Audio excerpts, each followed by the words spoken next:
قدیم بابل کا ایک خطرناک ترین جادو، ایسا سفلی علم جس میں پھنسنے والے شیطان کے آلہ کار بن جاتے ہیں۔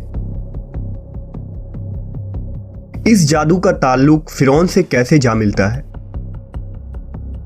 آج کے دور میں میڈیا، انٹرنیٹ اور فلم انڈسٹری اس جادو کے زیر اثر کیوں ہو چکی ہے، اور یہ جادو لوگوں کو اس رنگین دنیا میں کیسے پھنسا دیتی ہے؟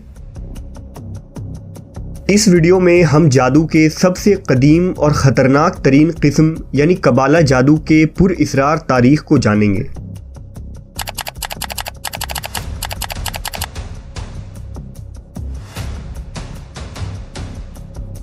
ہماری اس دنیا کے متوازی اور یکساں ایک اور دنیا بھی موجود ہے جہاں خیر اور شر کی جنگ مسلسل جاری ہے، لیکن ہماری آنکھیں اسے دیکھنے سے قاصر ہے۔ اس کی مثال اس طرح دی جا سکتی ہے جیسے مختلف قسم کے سگنلز ہر وقت ہمارے ارد گرد موجود تو ہوتے ہیں لیکن ہمیں دکھائی نہیں دیتے، مگر ٹیلی ویژن کے اندر وہ خاص ریسیور لگا ہوتا ہے جو ان سگنلز کو کیچ کر کے ویڈیو میں تبدیل کر دیتا ہے، اور پھر اسے ہم اپنی آنکھوں کے ذریعہ ویڈیو کی صورت میں دیکھ سکتے ہیں۔ اسی طرح اگر ہمارے اندر وہ صلاحیتیں پیدا ہو جائیں کہ ہم شیطان اور اس کے کارندوں سے رابطہ کر پائیں تو ہمیں وہ عجیب و غریب دنیا دکھ جائے گی۔ اسی غیبی دنیا میں جادو کے علم کا ایک جہاں آباد ہے جسے قبالہ جادو کہتے ہیں۔ قبالہ دراصل قدیم بابل کی ایک شیطانی علم ہے جو مخصوص اعداد و شمار اور علامات کے ذریعے کی جاتی ہے۔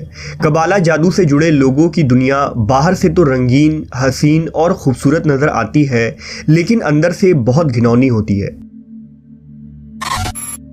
دراصل قبالہ جادو شیطانیت اور سفلیات سے متعلق ہے، جس میں مختلف نشہ آور چیزوں، جادوئی عملیات اور ہپنوٹزم کے ذریعہ دماغ اور لوگوں کے سوچ کو کنٹرول کیا جاتا ہے۔ یہی وجہ ہے کہ قبالہ جادو کو جادوئی دنیا کا سب سے خطرناک جادو مانا گیا ہے۔ قبالہ جادو کی ابتدا بابل کے ہزاروں سال پرانی تہذیب سے ہوئی تھی، اور جادو کی اس قسم نے اتنی ترقی کی کہ آہستہ آہستہ یہ ایک خفیہ مذہب میں تبدیل ہو گئی، اور پھر وقت گزرنے کے ساتھ یہ ایک پوری تہذیب کی شکل میں ڈھل گئی۔ جبکہ کچھ محققین کے مطابق قبالہ جادو کی ابتدا بنی اسرائیل سے ہوئی تھی۔ تاریخ کے مطابق جب یعقوب علیہ السلام کے فرزند حضرت یوسف علیہ السلام کو مصر کی حکومت عطا کی گئی تو آپ نے اپنے تمام بھائیوں اور رشتہ داروں کو مصر بلا لیا، اور یہ لوگ یہاں آ کر آباد ہو گئے۔ اس زمانے میں مصر کے لوگ جادو کے فن میں کمال رکھتے تھے۔ یہاں لوگ قبالہ نامی جادو کے علم کے ذریعہ ہر ناممکن اور ناقابل یقین کام کو سر انجام دیا کرتے تھے۔ مثلا حضرت موسیٰ علیہ السلام کے دور میں فرعون مصر کے دربار میں موجود وہ جادوگر جنہوں نے حضرت موسیٰ سے مقابلہ کیا تھا، یہ لوگ بھی قبالہ جادو کے ماہر تھے۔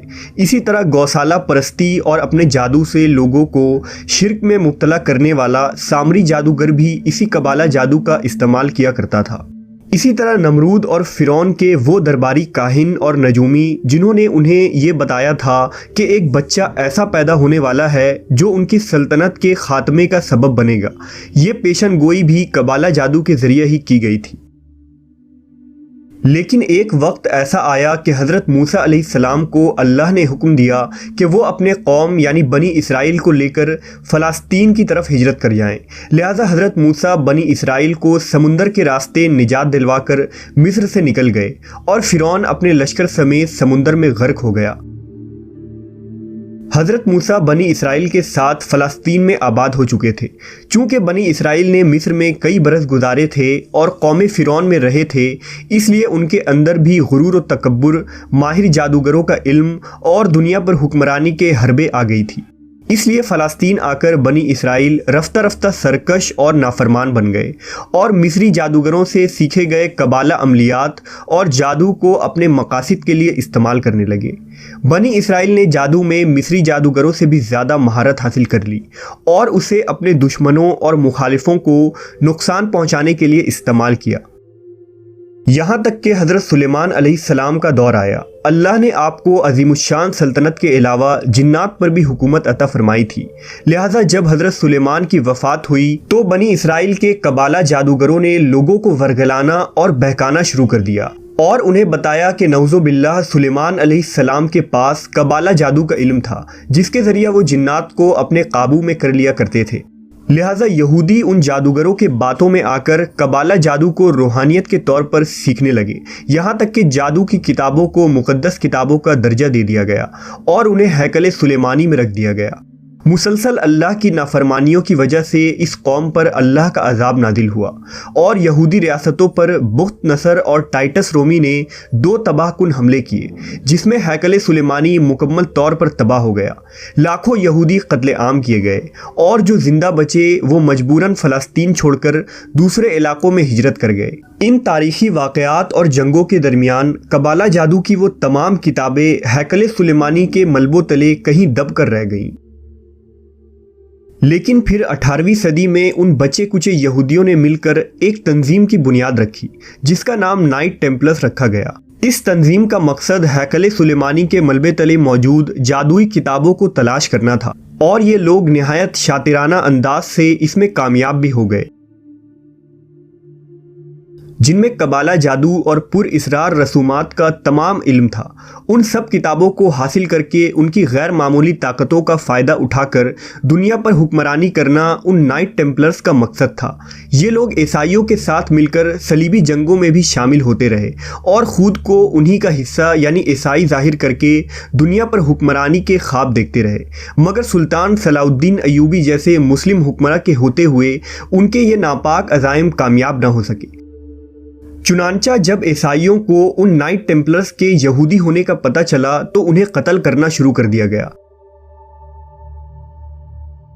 जिसके बाद मजबूर होकर ये नाइट टेम्पलर्स स्कॉटलैंड हिजरत कर गए और फिर आहिस्ता आहिस्ता वहां से अपना असर रसूख पूरे बरतानिया तक फैला दिया।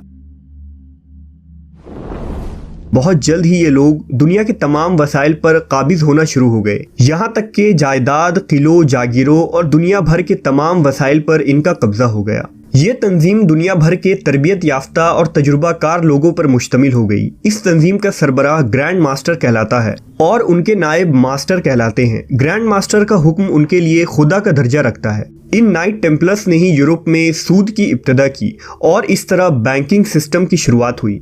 जदीद दौर की खुफिया तंजीम यानी इल्यूमिनाटी और फ्री मेशंस इन्हीं नाइट टेम्पलर्स की शाखें हैं। कहा जाता है कि दुनिया के मुकम्मल आबादी में से सिर्फ 1% इल्यूमिनाटी मौजूद हैं, जो कि दुनिया के अमीर तरीन लोग हैं, और ये 13 ब्लड लाइन्स यानी ख़ानदान हैं जो नस्ल दर नस्ल शैतान की पूजा करते चले आ रहे हैं। ये लोग दुनिया भर के फाइनेंशियल सिस्टम और रिजर्व बैंक के मालिक हैं और 80 से 90% वसाइल पर इनका ही कब्जा है। पसे पर्दा उनके मकासद शैतान को प्रमोट करना होता है। इनका तरीक़ाकार यही है कि अपनी फील्ड के मशहूर शख्सियात को अपने दायरे में एक हद तक शामिल करते हैं और फिर अपने ही लोगों को आवाम के दरमियान मशहूर किया जाता है और वो लोगों के दिलों में घर कर जाते हैं। कबाला जादूगर अपने जिस्म पर मुख्तलिफ निशानों के टैटूज भी बनवाते हैं, जिनमें तकून, 5 कोनों वाला सितारा और 1 आँख वाले अलामात इस्तेमाल किए जाते हैं। कबाला जादूगर अक्सर ऐसे लोगों को अपना आलाकार बनाते हैं जो मशहूर शख्सियात के फहरिस्त में शामिल हों। आज के दौर में टेलीविज़न पर कुछ बड़े बड़े सेलिब्रिटीज़ जो दिल लुभाते नज़र आते हैं वो भी इसी कबाला सिस्टम के तहत चल रहे हैं। यही वजह है कि आज उन्हें कोई गुनाह नहीं लगता।